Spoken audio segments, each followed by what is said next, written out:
راضی کرنا کہ ایک دوجے تو بدنے سارے او پاک صحابہ سونے دے دوجے تو بدنے سارے او پاک صحابہ سونے دے کہ شان رب نے آپ بدایا کہ شان رب نے آپ بدایا یار دے ہے کہ یار دا کہ جے خالق نو راضی کرنا نہ کوئی اپنا کمال ہے نہ اس میں غرور ہے کہ وہ رکھتے ہیں نگاہوں میں یہ کرم میرے حضور کا ہے کہ میں کو جیتے کملی ہے نہ لے کرم کمایا سایہ نے ہاں میں کو جیتے کملی ہے پھر کرم کمایا سنے سایہ نے کہ نوکر رکھ لیا مالک میں کہ نوکر رکھ لیا مالک میں کہ میں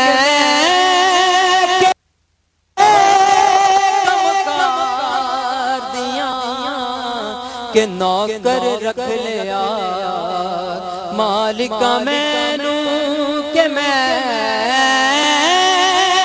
کڑے کم کر دیا کہ جے خالق نو راضی کرنا.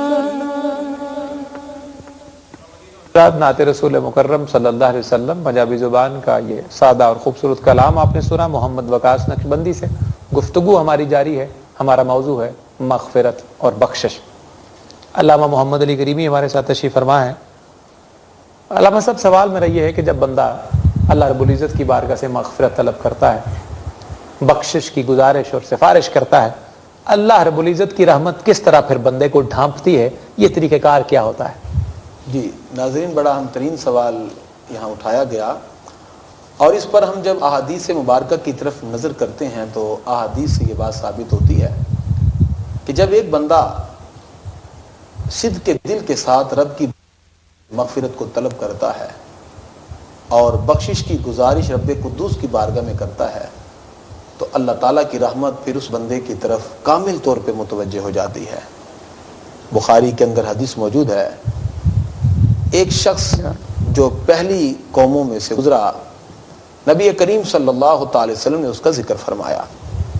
سرکار فرماتے ایک شخص ہے جس نے 99 افراد کو قتل کیا.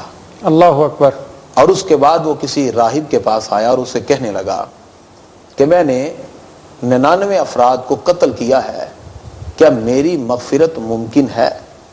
اس نے کہا اللہ تیری مغفرت کیسے ہو سکتی ہے. اس نے جب انکار کو سنا تو اس نے اس کو بھی قتل کرتے ہوئے 100 کا عدد پورا کر دیا.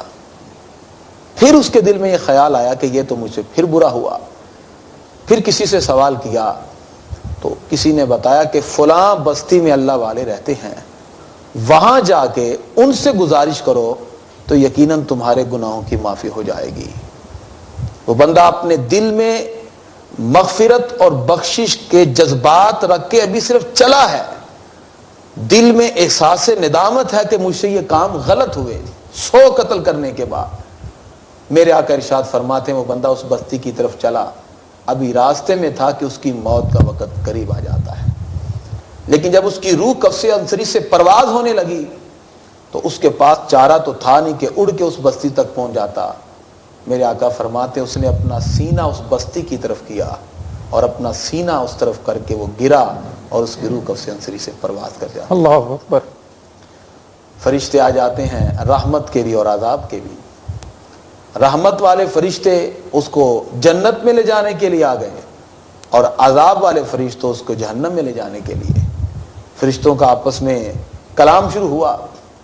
اب وہ بندہ جس کے دل میں مغفرت اور بخشش کے ابھی جذبات تھے اور احساس ندامت اس کے دل میں تھا کہ مجھ سے یہ عمل غلط ہوا, اور بخشش کے لیے وہ کسی اللہ والے کی بستی میں جانے کا بھی ارادہ رکھتا ہے اور راستے میں اس کو موت آ جاتی ہے, تو خالق کائنات کی بارگاہ میں دونوں فرشتے عرض کرتے ہیں تو رب قدوس نے فرمایا زمین کی پیمائش کی جائے.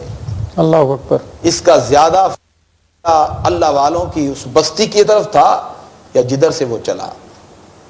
ناظرین کرام, رب قدوس جب بخشنا چاہے تو خالق کائنات اپنے بندوں کو یوں بھی بخش دیتا ہے. رب قدوس نے فرشتوں کو حکم دیا کہ زمین کی پیمائش کرو, اور زمین کو حکم دیا کہ یا زمین ذرا تھوڑا سا سکڑ جا. جو اللہ والوں کی بستی کی طرف راہ جا رہا ہے ذرا اس طرف تھوڑا سا سکڑ جا. خالق کائنات کے حکم سے زمین سکڑ جاتی ہے. فرشتے آ کے پیمائش کرتے ہیں, رحمت والے فرشتے بھی اور عذاب والے فرشتے بھی. جب پیمائش کی جاتی ہے تو اللہ والوں کی بستی کی طرف صرف ایک بارش سے زیادہ جگہ نکل جاتی ہے.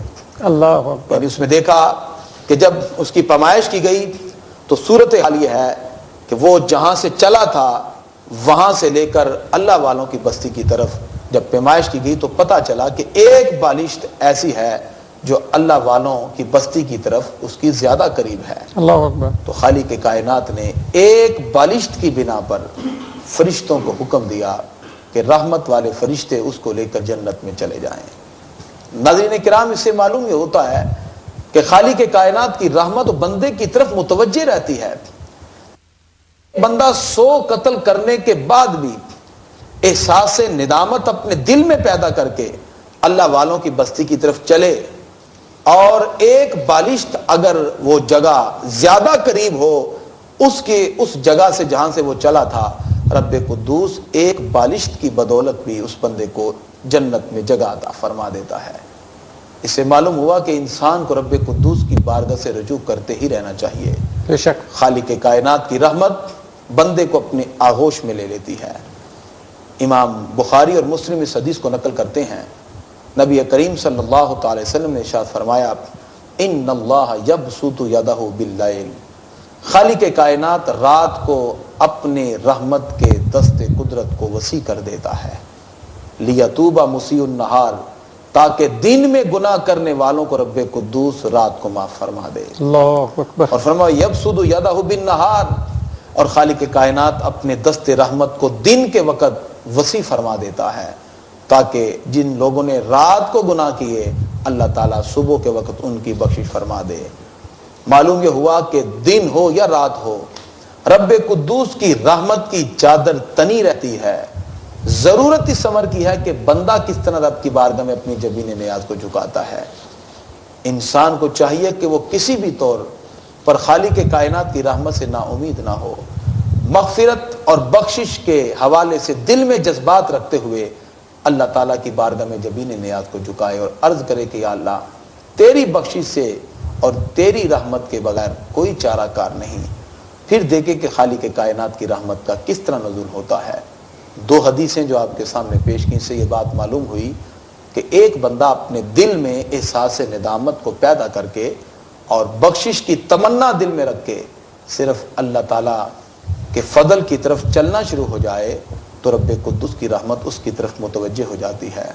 حدیث میں آتا ہے خالق کائنات نے فرمایا بندے تو میری طرف ایک بالش تھا, میں بالش تیرے قریب آؤں گا. تو ایک گز میرے قریب آ, تیرے قریب آؤں گا. تو چل کے میرے قریب آ, میں دوڑ کے تیرے قریب آؤں گا. مفہوم یہ ہے کہ خالق کائنات کی رحمت بندے کے اتنے قریب ہوتی ہے کہ ایک بندہ اگر ایک بالش رب کی رحمت کے قریب ہو, اللہ کی رحمت 2 بالش بندے کے قریب ہو جاتی ہے. ناظرین کرام, اس ماہ مبارک کے اندر اللہ تعالیٰ کی بارگاہ سے ہم نے بخشش کو طلب کرنا ہے اور مغفرت کے خصوصی جذبات اللہ کی بارگاہ میں پیش کرنے ہیں.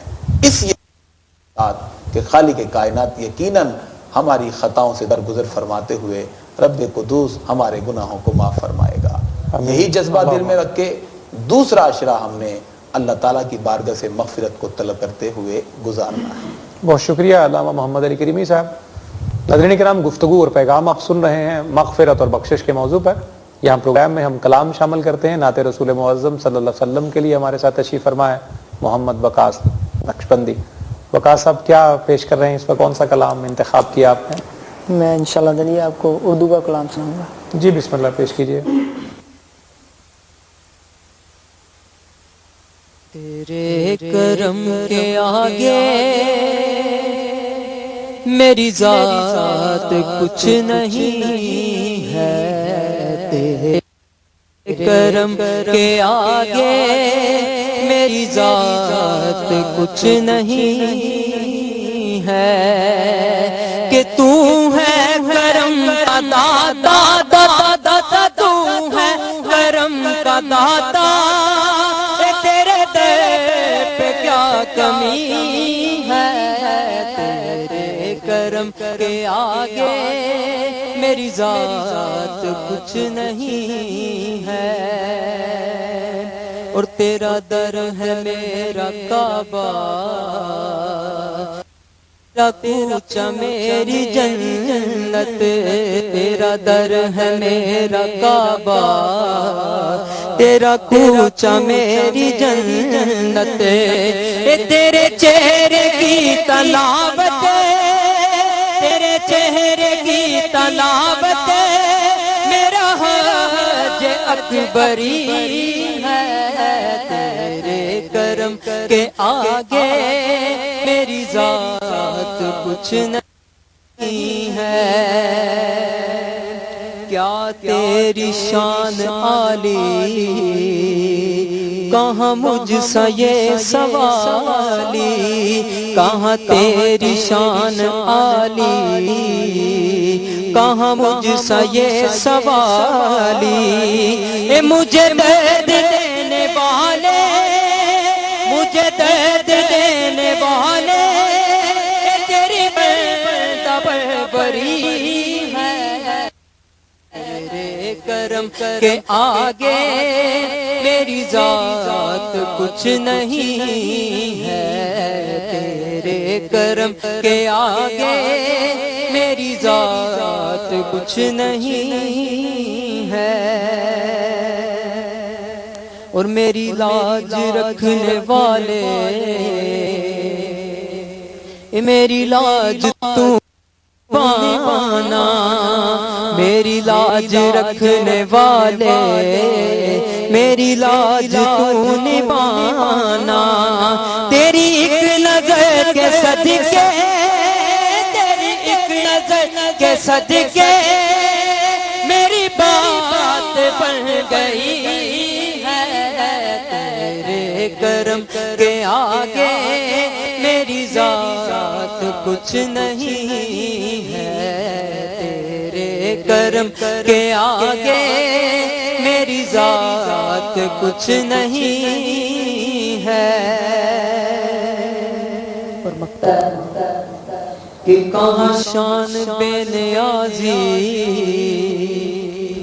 حق نے تجھے عطا کی، کہاں شان بے نیازی حق نے تجھے عطا کی، تیرے در کا جو بھکاری، بھکاری تیرے در کا جو بھکاری، دنیا کا وہ غنی ہے، تیرے کرم کے آگے میری ذات کچھ نہیں ہے، تیرے کرم کے آگے میری ذات کچھ نہیں ہے، تو ہے کرم کا داتا، تیرے در پہ کیا کمی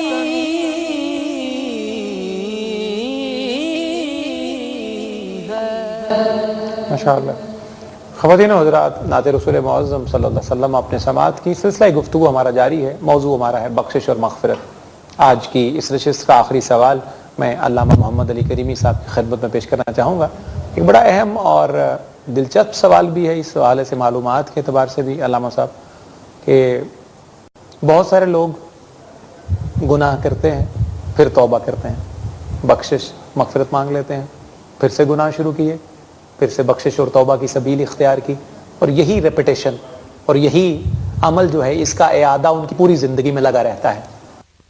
اس عمل کو ہم حدیث کی روح سے، قرآن کی روح سے کیسے دیکھیں گے کہ بار بار گناہ کرنا، بار بار توبہ کرنا، بار بار گناہ کرنا پھر توبہ کرنا، اس عمل کو کن پہلوؤں سے دیکھا جا سکتا ہے، اس کی وضاحت فرمائیے۔ جی ناظرین کرام، بڑا اہم ترین سوال ہے آج کے اس موضوع کے اعتبار سے، اور جب ہم احادیث مبارکہ کی طرف رجوع کرتے ہیں تو متفقن علیہ حدیث ہے، مسلم بخاری میں موجود ہے، کیونکہ انسان کو ہر لمحہ رب کی رحمت سے امید رکھنی چاہیے، اور کبھی بھی اسے رب قدوس کی رحمت سے نا امید نہیں ہونا چاہیے۔ ایک بندہ جب گناہ کر لیتا ہے، حدیث میں آتا ہے کہ جب بندہ گناہ کر کے رب کی بارگاہ سے طلب کرتا ہے، یا اللہ میرے گناہ کو معاف فرما، مغفرت بخشش کو چاہتا ہے، تو خالق کائنات فرماتا ہے کہ یہ میرا بندہ جانتا ہے کہ اس کا کوئی رب ہے جو گناہ معاف بھی کرتا ہے اور اس پر پکڑ بھی لیتا ہے، کیا بات، لیکن اس کو امید ہے کہ میرا رب مجھے معاف کرے گا، تو خالق کائنات اس کی خطا کو معاف فرما دیتا ہے۔ میرے آقا فرماتے ہیں پھر اس کو مہلت دی جاتی ہے، یہاں تک کہ پھر اس سے گناہ کا ارتکاب ہو جاتا ہے، پھر دوبارہ، اور پھر وہ یہی رب کی بارگاہ میں عرض کرتا ہے کہ یا اللہ مجھے بخش دے، میری مغفرت فرما، تو خالق کائنات فرماتا ہے کہ یہ بندہ جانتا ہے کہ میرا رب ہے جو مجھے پکڑ بھی سکتا ہے، میری گرفت بھی فرما سکتا ہے، اور چاہے تو مجھے معاف بھی کر سکتا ہے۔ رب قدوس پھر اس کے گناہوں کو معاف فرما دیتا ہے، پھر اس کو مہلت دی جاتی ہے، اور پھر وہ گناہ کی طرف آ جاتا ہے، پھر اس سے گناہ کا ارتکاب ہو جاتا ہے، تو خالق کائنات پھر اس کے لیے اسی طرح رحمت کی بارش عطا فرماتا ہے۔ معلوم یہ ہوا کہ اگر ایک انسان سے خطا غلطی ہو جائے تو پھر وہ کبھی شیطان کے اس وسوسے کا شکار نہ ہو جائے کہ مجھ سے اتنا بڑا گناہ ہو گیا تو میری معافی کیسے، اس ضمن میں پھر وہ مزید گناہ کرتا جائے یہاں تک کہ وہ گناہوں کی زندگی کے اندر ہی ملوث ہو جائے۔ اس سے بہتر یہ ہے کہ اگر اس سے خطا ہوئی بندہ ہوتے ہوئے تو فوراً رب کی بارگاہ میں رجوع کرے اور خالق کائنات کی رحمت سے امید رکھے، اللہ تعالیٰ یقیناً اس کے گناہوں کو معاف فرماتا ہے۔ ناظرین کرام، یہاں صحیح مسلم کی وہ روایت میں آپ کے سامنے رکھنا چاہوں گا جس میں امام الانبیاء علیہ السلام نے ارشاد فرمایا کہ ایک بندہ جب گناہ سے توبہ کرتا ہے تو رب قدوس کو کتنی خوشی ہے۔ خوشی سے مراد یہاں رضا ہے، کیونکہ اللہ تعالیٰ دل سے پاک ہے اور خوشی کا تعلق دل سے ہے، مراد اسے رضا ہے۔ اور اس حدیث کے اندر آقا علیہ الصلوۃ والسلام نے ایک مثال کو بیان کر کے واضح کیا کہ بندہ رب کی رحمت سے نا امید نہ ہو، بلکہ بندہ جب رب کی بارگاہ سے مغفرت کو طلب کرتا ہے تو خالق کائنات کو کتنی خوشی ہوتی ہے۔ فرمایا ایک بندہ ہے اور اپنی سواری پہ سوار ہو کے صحرا میں سفر کر رہا ہے، حدیث کا مفہوم ہے کیونکہ سواری کے اوپر پانی بھی ہے، کھانا بھی ہے، اور اس کی زندگی کے معاملات اور اسباب سب کچھ اس پہ ہیں۔ چلتا جا رہا ہے، اس نے صحرا میں ایک درخت کو دیکھا، آرام اور سستانے کے لیے وہاں رک گیا، درخت کے نیچے لیٹ جاتا ہے، سواری اس نے چھوڑ دی کہ وہ بھی وہیں تھوڑی دیر پھر لے، سو گیا، لیکن جب اٹھا نہ سواری ہے نہ سواری پہ جو سامان تھا وہ موجود ہے۔ لکو دک صحرا کے اندر اب دور دور تک اس کو سواری کا کوئی نشان نظر نہیں آتا، وہ دوڑتا ہے، وہ بھاگتا ہے، وہ دائیں بائیں ہوئے، لیکن اس کو کہیں بھی سواری نہ ملی۔ اب اتنے بڑے صحرا میں جس کے پاس نہ کھانے کے لیے کچھ ہے نہ پینے کے لیے کچھ ہے، یقیناً اس کو اپنی زندگی کے ختم ہونے کا یقین ہو گیا کہ چند ہی گھنٹوں کے بعد میری روح کف سینسری سے پرواز ہو جائے گی۔ نا امیدی کی حالت میں آ کے پھر درخت کے نیچے لیٹ گیا۔ میرے آقا فرماتے ہیں اب وہ پھر جب لیٹا، اب اس کا لیٹنا موت کے انتظار کے لیے تھا، لیکن کچھ ہی لمحوں کے بعد اس کی آنکھ، اس نے دیکھا سواری بھی موجود ہے، اسباب زندگی بھی اس پہ موجود ہے۔ اب جتنی خوشی اس بندے کو اپنی سواری کے ملنے پر ہو رہی ہے، میرے آقا فرماتے ہیں اس سے زیادہ خوشی خدا کو بندے کی توبہ کرنے پر ہوتی ہے۔ اللہ اکبر۔ اور بندہ جب سواری کو پاتا ہے تو خوشی کے اندر وہ یہ الفاظ کیا دیتا ہے، یا اللہ میں جو ہوں، میں تیرا رب ہوں، تو میرا بندہ ہے۔ خوشی کے اندر یہ الفاظ اپنی زبان سے کیا دیتا ہے تو کیا تھی اس کی خوشی کی انتہا تھی، اس میں وہ یہ الفاظ بھی اپنی زبان سے کہہ گیا. لیکن یہ مثال بیان کر کے امام الانبیاء علیہ السلام نے واضح کیا کہ جس طرح وہ بندہ اس سواری کے ملنے پہ خوش ہے، اس سے زیادہ خوش بندہ جب یعنی اپنی سواری ملنے پہ ہوتا ہے، اس سے زیادہ خدا بندے کی توبہ کرنے پر خوش ہوتا ہے. ناظرین، اس حدیث سے معلوم ہوتا ہے کہ انسان اگر خطا کرتا جائے اس کو پھر بھی رب کی رحمت سے مایوس نہیں ہونا چاہیے. لا تقنطوا من رحمت اللہ، اللہ کی رحمت سے کبھی نہ ہو. تو ہمیں خصوصی طور پہ اس دوسرے عشرے کی ابتدا کے اندر جو بات واضح طور پہ معلوم ہوئی وہ یہ ہے کہ ہمیں خالق کائنات کی بارگاہ میں بخشش کے اور مغفرت کے نذرانے پیش کرتے رہنا چاہیے اور دعا کرتے رہنے چاہیے، یا اللہ ہمیں زندگی کے اندر جو ہم سے خطائیں ہوئیں یا اللہ اس کو معاف فرماتے ہوئے ہماری بخشش فرما اور ہمارے گناہوں سے اور اللہم آمین درگزر فرما. اللہم آمین. خواتین و حضرات، مغفرت اور بخشش کے موضوع پر بڑی سیر حاصل گفتگو علامہ محمد علی کریمی نے فرمائی. ہماری یہ نشست اپنے اختتام کی طرف بڑھ رہی ہے. آئیے افطار کا کہ وقت قریب ہے لاہور اور اس کے مضافات میں اعلان مغرب میں اس کے بعد ہوا چاہتی ہے. آئیے برکت کے اور سعادت کے ان لمحوں میں ایک دفعہ پھر نعت رسول مقبول صلی اللہ علیہ وسلم سنتے اپنے پروگرام کے اختتام کے پڑھتے ہیں. محمد نقشبندی ہمارے ساتھ ہے. میں درود پاک کے اشعار کے حوالے سے آپ تلاش کر رہا ہوں. جس طرح نشست کے آغاز میں آپ سے بات چیت ہوئی تو درود پاک کے 2-3 اشعار حصول برکت کے لیے پیش کیجیے، پھر ہم اختتام کی طرف بڑھتے ہیں. اللہم صلی علی سیدنا و مولانا محمد. اللہم صلی علی سیدنا و مولانا محمد وعلی آلہ وصحبہ وبارک وسلم.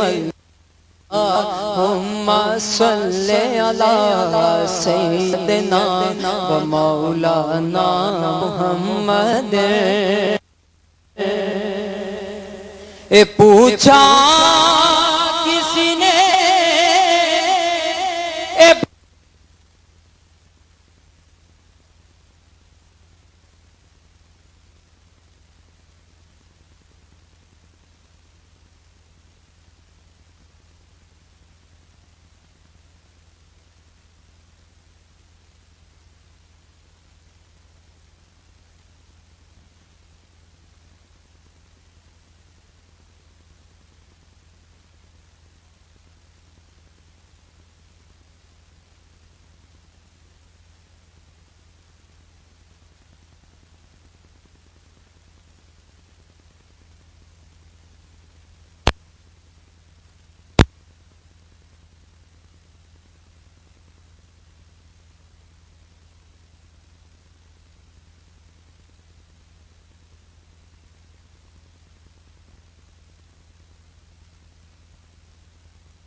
سیدنا و مولانا محمد اور سارے پڑھو درود اج سرکار آ گئے یہ سارے پڑھو درود اج سرکار آ گئے دنیا کے دو جہانا دے سردار آ گئے اللہم صلی علی سیدنا و مولانا محمد اللہم صلی علی سیدنا و مولانا محمد اور لجپال پری تن توڑ دینے جی لجپال پری تن توڑ دینے جی لجپال پری تن توڑ دینے جدی باں پڑھ لین یونو چھوڑ دینے جی جدی باں پڑھ لین یونو چھوڑ دینے او تسی دارے آیا نو موڑ دینے جی تسی دارے آیا نو کچھ خیر خزانے پا دینا اللہم صلی علی سیدنا و مولانا محمد اور سب سے اعلیٰ ہوا ہمارا نبی سب سے اعلیٰ ہوا ہمارا نبی سب سے اعلیٰ ہوا ہمارا نبی سب سے بالا ہوا ہمارا نبی سب سے بالا ہوا ہمارا نبی اور کیا خبر کتنے تارے کھلے چھپے کیا خبر کتنے تارے کھلے چھپے پر نہ ڈوبے نہ ڈوبا ہمارا نبی اللہم صلی علی سیدنا و مولانا ناظرین کرام درود پاک کے اشعار آپ نے سنے میں اپنے معزز مہمانوں کا شکریہ ادا کرتا ہوں جناب محمد علی کریمی صاحب محمد وقاص نقشبندی صاحب آپ کا شکریہ خواتین و حضرات لاہور اس کے مضافات میں اذان مغرب کا افطار کا وقت قریب ہوا چاہتا ہے ہم روزہ افطار کرتے ہیں آپ بھی اپنے مقامی وقت کی اپنی عبادت جاری رکھیے اپنے میزبان صفدر محسن کو اجازت دیجیے والسلام علیکم ورحمۃ اللہ وبرکاتہ